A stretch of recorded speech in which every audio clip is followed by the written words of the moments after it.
Coucou! Après vous avoir parlé du libéralisme, j'en suis à parler de la philosophie conservatrice et notamment de ce qu'elle reproche au libéralisme.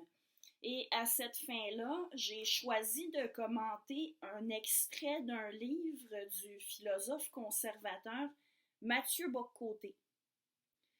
Il s'agit d'un extrait de son livre Le Nouveau Régime, en fait des 2 premiers chapitres de la 2e partie de l'ouvrage, où Mathieu Bock-Côté décrit la pensée libérale ainsi que ses dérives, tout en faisant sa critique d'un point de vue qu'il présente lui-même comme conservateur. Et la première chose qu'il critique, c'est la conception de l'être humain à la base du libéralisme. La conception de l'être humain varie évidemment un peu d'un théoricien du libéralisme à l'autre, mais on peut quand même identifier des choses qui reviennent généralement. Entre autres, l'humain est conçu comme un être naturellement libre, et aussi comme un être individuel, indépendant de ses semblables, et la société est conçue comme une juxtaposition d'individus. Avant de poursuivre, il faut se souvenir de ce qu'on entend par liberté. Je vous renvoie à la capsule que j'ai faite dans cette série-ci sur ce concept-là. Vous pouvez écouter en cliquant sur le lien sous la vidéo. La liberté naturelle se comprend par opposition au déterminisme. Et il y a 2 types de déterminisme, biologique et socio-historique. Le déterminisme socio-historique peut aussi être appelé déterminisme culturel ou tout simplement culture. Alors, ceci étant établi, je reviens à la conception moderne de la société. À la modernité, la société devient conçue comme instrumentale. Chacun a des finalités et une société bien régulée permet à chacun d'atteindre ses finalités tout en contribuant à ce que les autres puissent en faire autant. On retrouve précisément cette idée-là, en fait, chez les théoriciens du contrat social. Je vous rappelle que le contrat social, c'est une notion que j'ai abordée précédemment. Encore là, je vous invite à aller voir une précédente vidéo à ce sujet-là. Et cette idée d'un rapport instrumental à la société, on le retrouve aussi chez le philosophe Charles Taylor, que j'ai également déjà mentionné, quand il survole l'histoire de la pensée occidentale dans son ouvrage L'âge séculier. Il revient beaucoup sur cette idée d'une société qui est faite pour que chacun atteigne ses propres finalités tout en contribuant à ce que les autres atteignent les leurs. Eh bien, Mathieu Bock-Côté, à son tour, parle de cette conception-là de la société, sauf que lui, ça ne sera pas pour la défendre. Alors, Bock-Côté reproche justement au libéralisme de concevoir le rapport de l'individu à la société comme s'il était strictement instrumental. Ou pour reprendre son propre terme, comme s'il était strictement procédural. Selon la conception de la société comme un résultat d'un contrat social, l'individu est en rapport avec la société uniquement parce que ça lui rapporte. Tout ce que l'individu cherche à faire, c'est réaliser ses propres finalités et la société lui est utile pour ça. Et selon cette théorie-là, l'État existe pour protéger les droits des individus.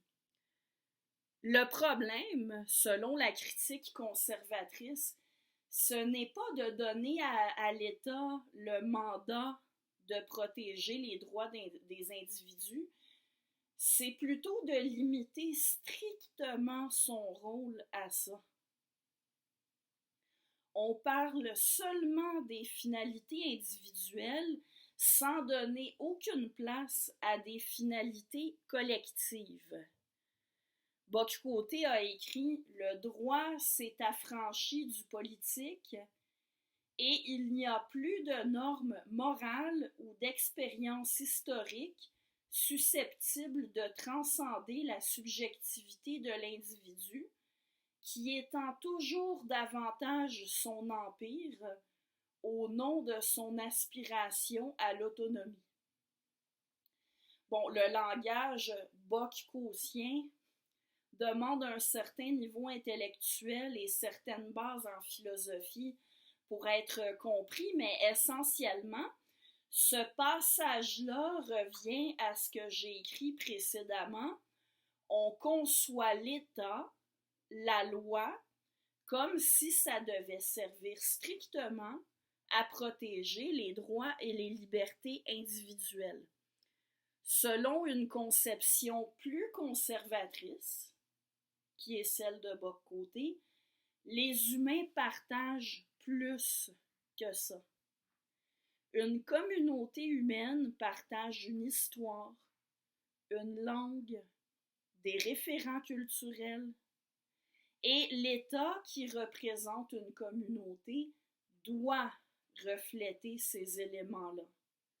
C'est ce que Bock-Côté désigne par le politique. C'est ce que partage une communauté, une nation en fait, pour reprendre son terme, et ça dépasse les seuls droits individuels pour inclure encore une fois des valeurs, des mœurs, des façons de faire, une langue, un patrimoine culturel, une histoire.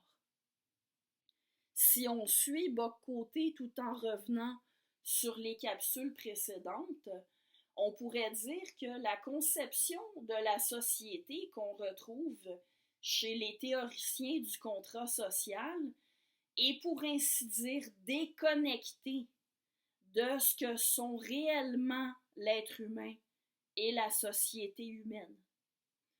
De ce point de vue-là, il faudrait réviser la conception qu'on a de la nature humaine pour pouvoir fonder une théorie politique plus adéquate.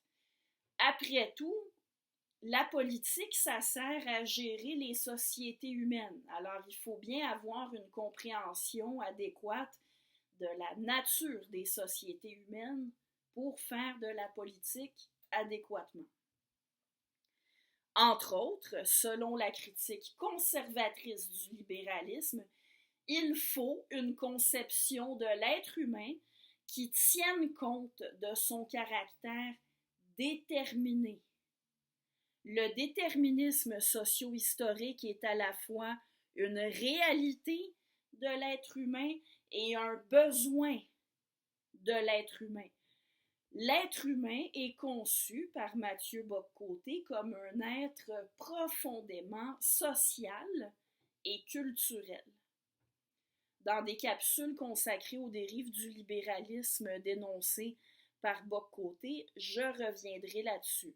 Mais pour l'instant, pour conclure cette capsule-ci, j'aimerais souligner que les arguments de Bock-Côté s'opposent tout autant à la défense du libéralisme au nom de la philosophie de la liberté qu'à la défense utilitariste du libéralisme. D'une part, Bock-Côté fait valoir que l'être humain est, de par sa nature profonde, déterminé et qu'il a besoin de l'être. Il n'est donc pas tout bonnement libre par nature. D'autre part, Bock-Côté fait aussi valoir que chercher à s'émanciper complètement de tous nos déterminismes ne nous rend pas heureux. Le passage suivant de son livre est révélateur. L'homme ne risque-t-il pas de se désincarner, de se déculturer, de se dénationaliser en sacrifiant progressivement ses ancrages? L'homme absolument libre ne sera-t-il pas un homme nu, grelottant dans un monde glacial, sans repère pour s'orienter dans l'existence? Cette crainte du vide fonde évidemment la philosophie conservatrice, qui entend moins condamner la modernité en elle-même que lui rappeler son insuffisance existentielle, déterminer la béance anthropologique sur laquelle elle repose et se porter à la défense des ressources de sens qui ne relèvent pas en elles-mêmes de la logique moderne, mais qui la civilisent et l'humanisent. Bon, Bock-Côté adopte un langage beaucoup plus poétique que le mien. Quoi qu'il en soit, on comprend qu'il ne s'agit pas de rejeter en bloc le libéralisme et l'héritage de la modernité, mais de prendre conscience de ses faiblesses et de chercher à y pallier. La prochaine fois, je vous parlerai justement des bons et mauvais côtés du libéralisme si on se place d'un point de vue conservateur comme celui de Mathieu Bock-Côté.